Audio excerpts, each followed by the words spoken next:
Welcome to Module 5. So far we've covered the foundations, the nervous system, that bottom-up approach, and today's module, together with Module 6, we're going to look at our thinking, or the top-down approach. Now we all experience our thoughts slightly differently. Some of us hear our thoughts, some of us see them as pictures, some of us words, some of us just kind of feel our thoughts. So take a moment to think about your thinking. How do you receive your thoughts? This can be helpful to know, as you can then use a similar method to manage your thoughts, but it's also okay if you can't capture this information. In today's session, we'll get to know the two main characters involved in your thinking, a team of rivals that live in your head. These are the amygdala and the prefrontal cortex. Now, us humans are meaning-making animals, and these brains offer us meaning about any event, a story if you like. These stories, however, aren't always helpful or to be believed. They're not necessarily reliable narrators. So let's look at this in a bit more detail and why it's important from a therapeutic point of view to have a basic understanding of their functions. We'll start with the amygdala. This is the protective part of our brain, our bodyguard, our survival brain. It's been with us since the beginning and has sponged up the emotional and visual memories of what's happened to us ever since just before we were born. So it's our first responder, the first part of our brain to offer a story. And because it's first, our survival brain, it works very fast. And in order to work very fast, it doesn't necessarily think things through. It's reactive. Even though we're calling it a thinking brain, I prefer to call it an emotional brain because it's based more on emotion than deep thought. And the emotion that fuels it is fear. Fear activates our amygdala. When we feel under threat, the amygdala becomes our loudest story in our head.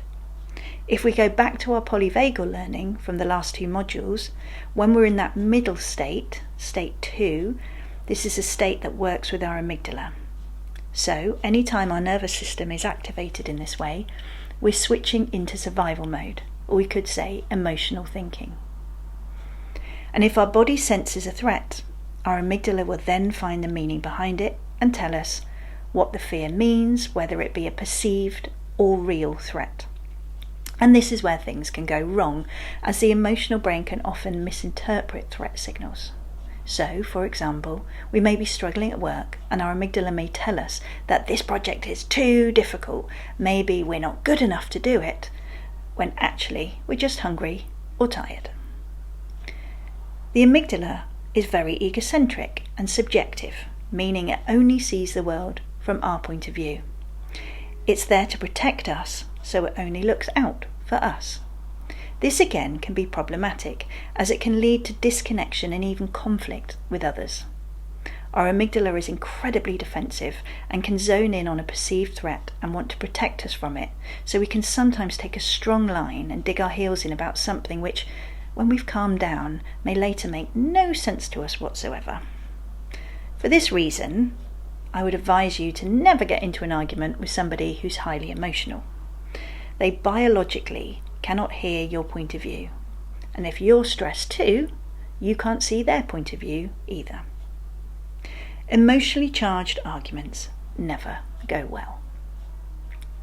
Our emotional brain hates doubt and it hates uncertainty. It therefore likes to make everything as certain as it can, and in turn believes it feels safe from that new perceived certainty.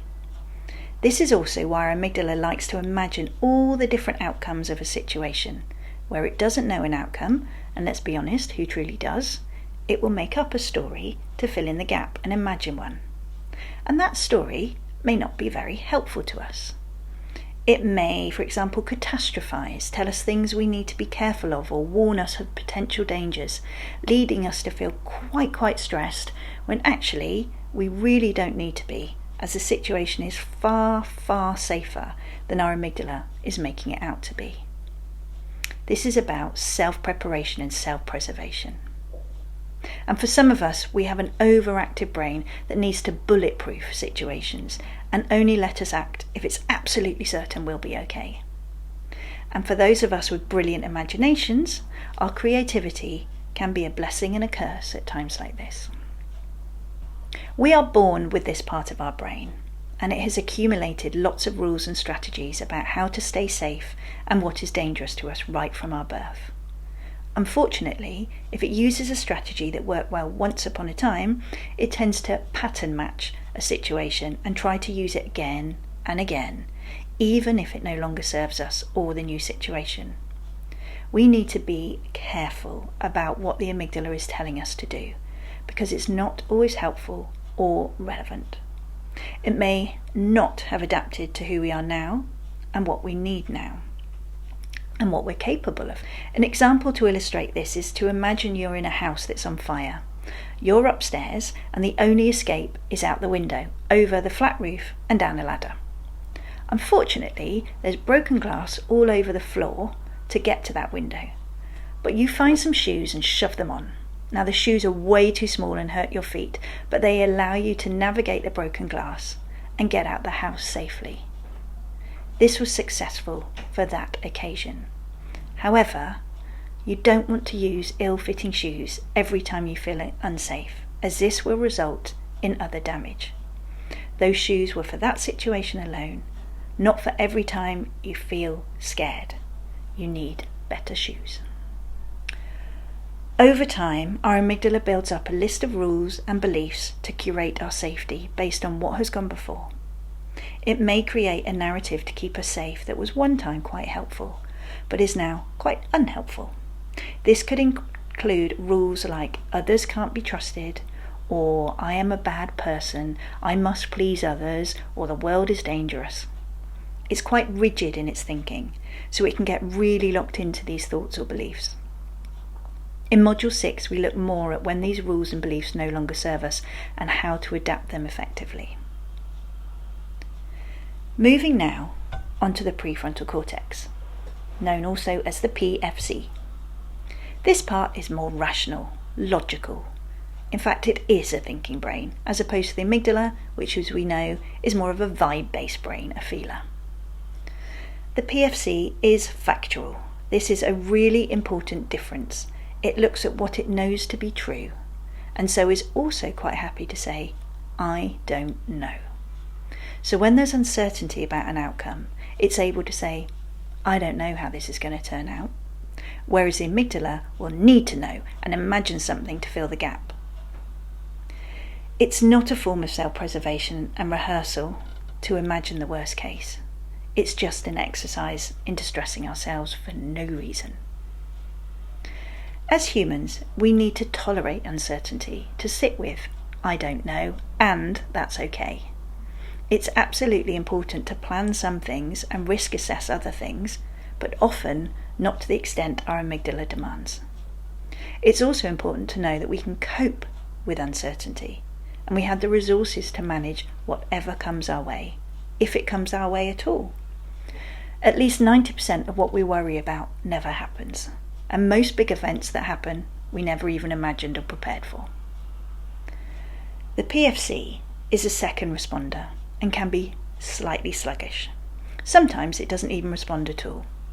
If our amygdala is so loud and highly activated, it may hijack all the neurons and biologically not even let them through to the PFC, meaning that this part of us isn't even online. If we return back to our polyvagal training, our PFC gets accessed when we're in state 1, the safe state, the ventral state. So, how our nervous system has a real and physiological impact on how we experience the world around us. We can't think logically and rationally until we are calm and integrated back in that state 1, until our nervous system has calmed down. The prefrontal cortex is able to get perspective on a situation. It's objective. It's able to see a situation from another person's point of view, to have understanding, compassion, and empathy. The prefrontal cortex is newer in our development, both as part of human evolution and our own personal development. Whereas the amygdala is with us from birth, the PFC only starts to form in our adolescent years. We don't have the same brains we were born with. Brains are built.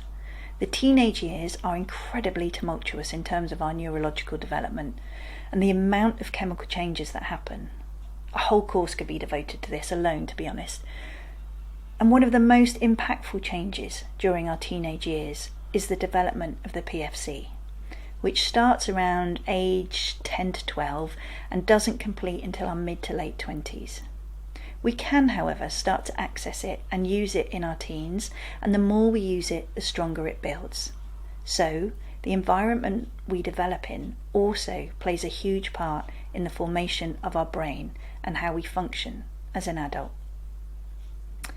If we've had the opportunity to build our PFC and strengthen it by using it as much as possible, it ideally becomes our dominant thinker. As it develops more, it becomes like the new CEO of the brain, or the ruler of the brain kingdom. However, the amygdala can be very reluctant to give up its position as the previously dominant brain, and this can lead to some jostling, hence why they can be called a team of rivals. If you're approximately 25 or older, there's a strong likelihood you've developed and created a powerful prefrontal cortex, and you can purposefully link into it more confidently.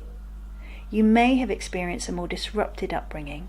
You may have a more reactive emotional response to life and a more dominant amygdala in this case. This is understandable and something that can be changed with time and intentional approach, such as this course. The brain can continue to rewire and change, what's known as neuroplasticity. Our work in these modules is to be able to manage the amygdala better and use the PFC more confidently. This needs two things: ways to soothe the amygdala when it kicks off, and ways to strengthen the PFC to be a strong leader. I hope this gives you a general overview of the cognitive drivers in our brain. As ever, I'll list some great resources at the end if you want to do a deeper exploration into this area. Okay, so some exercises to leave you with after today's learning. Firstly, we need to get to know your amygdala better.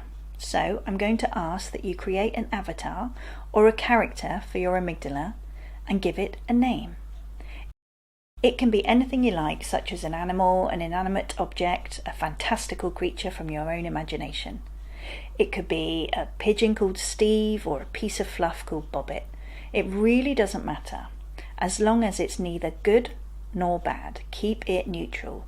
Keep the name neutral too, so not a family name or somebody you don't like. This part of the brain is neither good nor bad. It does, however, get things wrong sometimes, and so we need to be able to manage it. It may sound a little odd to give it a character, but this really helps us stand back from it and manage it better. We can become objective quicker, meaning we are naturally working from our PFC without much effort. And it gives us more creative ways to manage the amygdala too.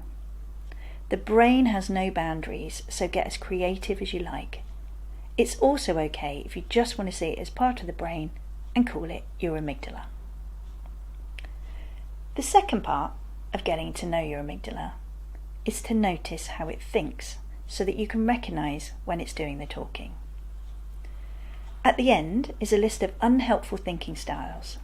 I invite you to read through these thoroughly and then choose the top 3 ways that you notice your emotional thinking reveals itself.